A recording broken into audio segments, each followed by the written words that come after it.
Olá, meus amores, estou aqui de volta para o Brasil, um pouco rouca porque eu adoeci. Eu senti a diferença de temperatura da Argentina para cá e aqui o clima no centro-oeste aqui do Brasil está um pouco seco. Então eu acabei adoecendo um pouquinho, mas agora eu já estou bem. E eu quero conversar com vocês hoje a respeito dessa questão da criança desejar dormir com os pais, alegando que sente medo. Essa semana eu conversei com alguém. E aí aconteceu o seguinte, essa mãe foi orientada a levar sempre o filho de volta para o quarto dele. Sim, porque veja, por uma série de fatores, é importante que a criança se acostume e durma no próprio quarto e não durma no quarto dos pais. Mas também nós precisamos preocupar não somente com esse comportamento ajustado da criança, se esse comportamento é um comportamento ideal. A gente precisa se preocupar com a mente, com a saúde psíquica, com as emoções desta criança. Então, não é somente colocar a criança para dormir no próprio quarto sozinha, sempre. Mas é também importante questionar esse medo. Medo de quê, né? Filha, você sente medo de quê quando você está sozinha no seu quarto? E você consegue expressar a respeito disso? E se essa criança falar, eu tenho medo de monstro, será que monstro realmente existe? Então precisa haver uma aproximação do que se passa na mente da criança, compreende? Porque muitas vezes nós estamos preocupados com o comportamento ajustado da criança. E não estamos preocupados com o psiquismo, com o sofrimento da criança, com a saúde psíquica dessa criança. Por isso é que a gente precisa tentar se aproximar disso. E a gente também precisa tomar cuidado para não vir com a fala assim, não existe monstro, não existe bruxa, não existe zumbi. Imagina, você não precisa ficar com medo disso. Por quê? A gente não pode falar dessa forma, porque na nossa cabeça isso não existe, mas na cabeça da criança existe. E isso é um fator de medo. E se é um fator de medo, então nós precisamos respeitar. Você concorda? Então veja, nós precisamos realmente conversar para verificar que medo é esse. E questionar essa criança. Será que zumbis verdadeiramente existem? Você acredita que existe? Então a gente necessita entrar em contato com a realidade psíquica da criança. Você falar o que você pensa não adianta muito.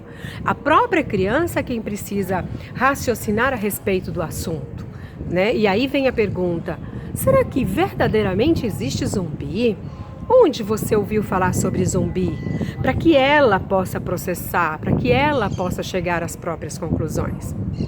E no que diz respeito a nós estarmos preocupados com o comportamento ajustado da criança e não estar tão preocupado com o psiquismo, com a saúde mental, isso é um pouco perigoso.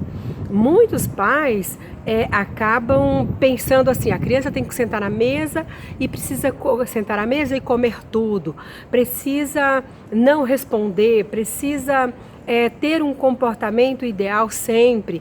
Isso é um filho educado, é isso que eu preciso me preocupar.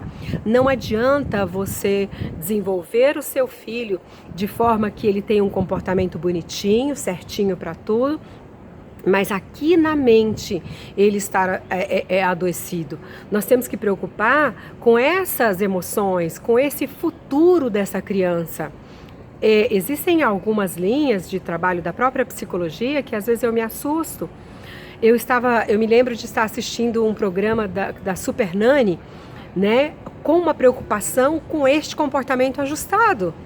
A criança num estado de sofrimento enorme, em que os pais trabalhavam o dia todo e a criança nunca tinha tempo para estar com os pais, uma criança de 3 aninhos que já ia para a creche.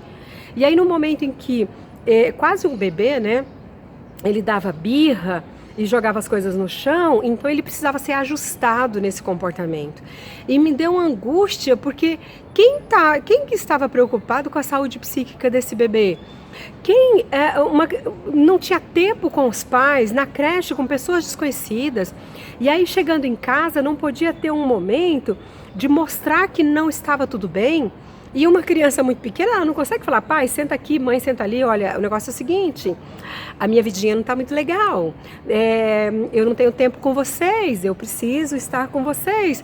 Óbvio que essa criança não vai saber fazer isso. O que ela faz? Birra, chora.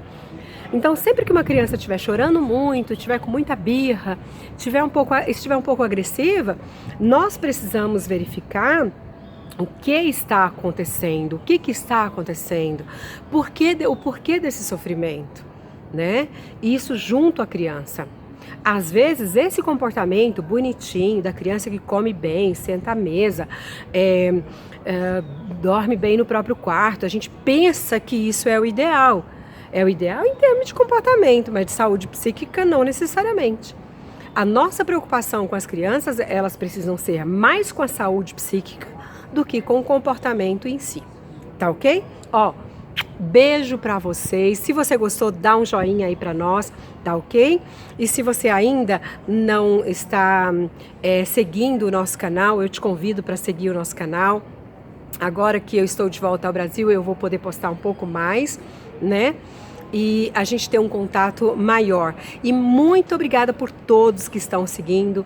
Muito obrigada pelo carinho, pela atenção de vocês, pela devolutiva de vocês, tá bom?